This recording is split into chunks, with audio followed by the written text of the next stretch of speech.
আসসালামু আলাইকুম। সো আজকে আমরা আছি ভিন্ন রকম একটি জায়গায়। বিশেষ করে আমার পাশে দেখতেছেন সাদা বালু আর বালু। আসলে এটা কোনো মরুভূমি না, এটা হচ্ছে আমাদের রাজবাড়ী জেলার মধ্যে হাবাসপুরের চর। আর এই চরটা দিয়ে আমরা যাচ্ছিলাম হচ্ছে সাতবাড়িয়া ঘাটে। তো সাতবাড়িয়া ঘাটে যাওয়ার সময় দেখলাম যে এই পাশটাতে এত প্রত্যন্ত অঞ্চলে দেখেন, এই পাশগুলা দেখাও তুমি, জাস্ট শয় শয় গরু কিন্তু এখানে পালিত হচ্ছে। তো যার উদ্দেশ্যে আমি হচ্ছে মনে করলাম যে একটা ভিডিও অন্তত পক্ষে করা যাক। আর যেহেতু হচ্ছে এখানে হয়তো বা গরুর যে রাখাল এরা কিন্তু এখানে আছে, ঠিক আছে। আর পরিবেশটা দেখেন, একদমই প্রত্যন্ত অঞ্চল। আর যেহেতু হচ্ছে এই গরুগুলা কিন্তু মোটামুটি দেখেন, আপনি যদি আমি দেখাই, প্রত্যেকটা গরুর সাইজ, এক একটা গরুর সাইজ কি পরিমাণে একদম তরতাজা। আর যেহেতু হচ্ছে এখানে কিন্তু বাইরে থেকে ঘাস ওইরকম খাওয়াইতে হয় না, যার ফলে কিন্তু এই গরুগুলা এখানে পালন করা খুবই, আমি মনে করি যে চাষিদের জন্য খুবই লাভবানজনক। আর যদিও বা এখানে আসলে কর্তৃপক্ষ যারা আছে তাদের সঙ্গে আমরা কথা বলি নাই, তারপরেও কিন্তু ওইভাবে ভিডিওটা বানাচ্ছি। তো যতটুকু পারছি আপনাকে দেখানোর চেষ্টা করছি। আসলে এইখানে দেখাও, সবগুলা সাইডগুলা দেখাও। এই মানুষগুলা যারা হচ্ছে এই প্রাণীগুলা লালন পালন করে, তো তাদের পরিবেশটা একটু দেখেন যে কি পরিবেশে তারা এখানে থাকে এবং কি পরিবেশে অত্যন্ত মানে কষ্টসাধ্য পরিবেশে কিন্তু তারা একদম জীবনযাপন করতেছে। এবং এই পাশেই হচ্ছে নদী, নদী থেকে হয়তো মাছ সংগ্রহ করেন না, পাশাপাশি হচ্ছে এখানে এই যে গরুগুলা দেখতেছেন আপনারা, এরা কিন্তু এই খামারটা কিন্তু ওনারাই লালন পালন করে। তো আমি যদি একজনের কাছে জিজ্ঞেস করি যে এইখানে আসলে যেহেতু হচ্ছে একটা প্রত্যন্ত একটা অঞ্চল, তো এইখানে আসলে গরু পালন করার উদ্দেশ্যটা কি, যদি আমাদেরকে একটু বলতেন। উদ্দেশ্যটা হচ্ছে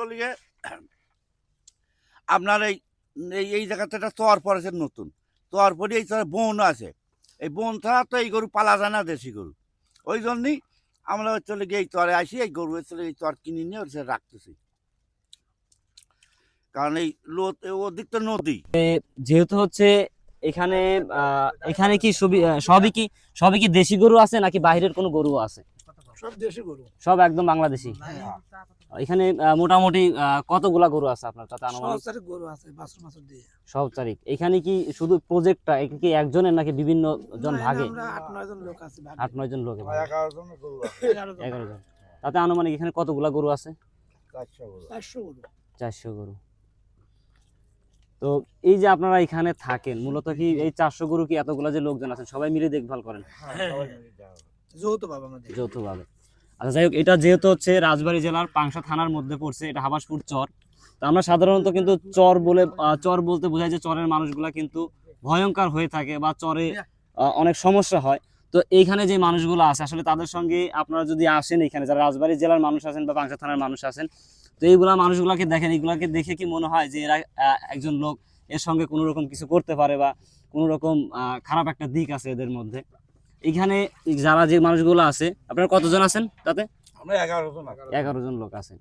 11 জন লোকই কিন্তু এই যে প্রায় 400 থেকে 450 গরু আছে, পাশাপাশি ওনাদের কিন্তু মাছ সংগ্রহ করে নদী থেকে, এবং নদী থেকে মাছ সংগ্রহ করে এটা কি পাংশাতে বিক্রি করেন। তো আপনারা যারা এই চরে থাকেন প্রায় 11 জন লোক আছেন, তাই তো? আচ্ছা, 11 জন। আমরা তো সাধারণত চর বলতে বুঝি যে চরে কিন্তু সাধারণ জনগণ সহজে এসে সাহস পায় না, অনেক সময় ভয় পায় যে আসলে চরে গেলে হয়তো কোনো ক্ষতি হবে। তো আপনারা যে এই যে 11 জন লোক থাকেন, এখানে কি আপনাদের কোনো রকম কোনো সমস্যা হয় কিনা যদি একটু আমাদের জানাইতেন। না, এখানে কোনো সমস্যা নাই। এমনিতে কোনো সমস্যা নাই। না। আর প্রশাসনিক ভাবে? প্রশাসনের আছে আমারে।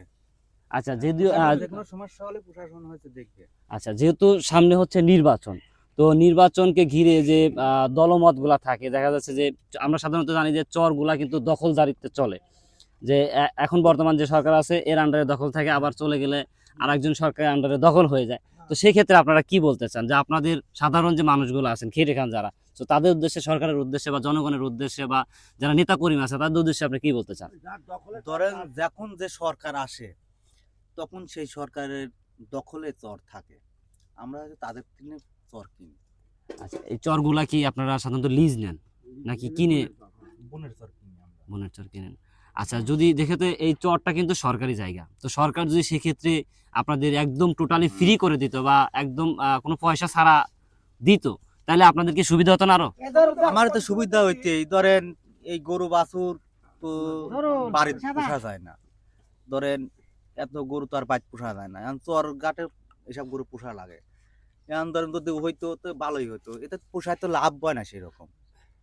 এই 4 লাখ 5 লাখ টাকা দিয়ে মাঠ কিনি, এই গরুর দুধ হয়েছে 1 দেশের দুধ হয়, হ্যাঁ দেশি গরুর তো একদম 1 দেশের দুধ হয়। এই তো পুষে আমার ধরেন সেরকম একটা লাভ হয় না।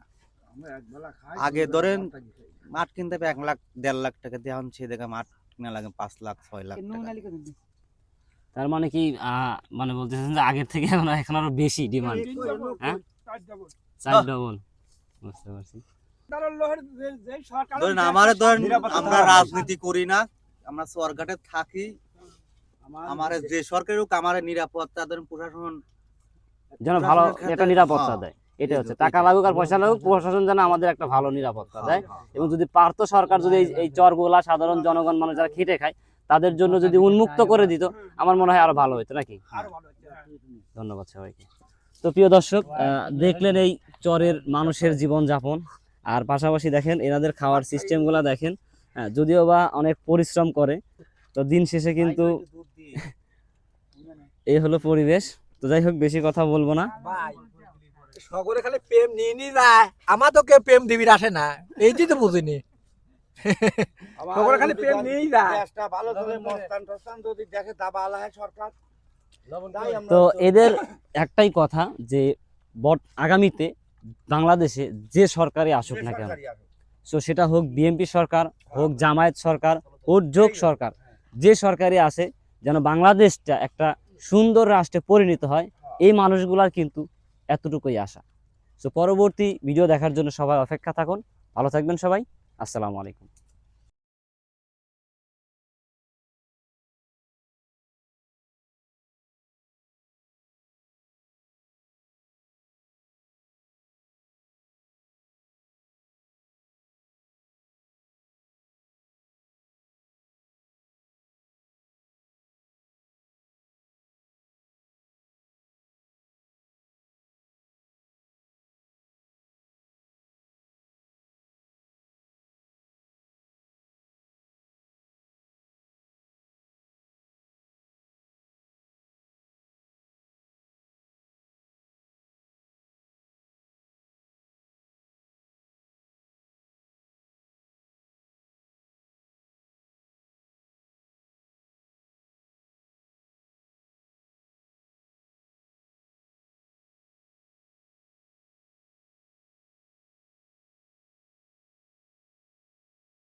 তারপরে নাকি দিবে। আচ্ছা ঠিক আছে, ঠিক আছে।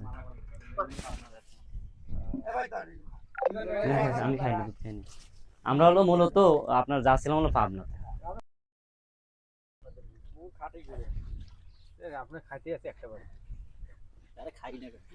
জীবনে আছে কি এত সুন্দর জায়গা পাবেন কই?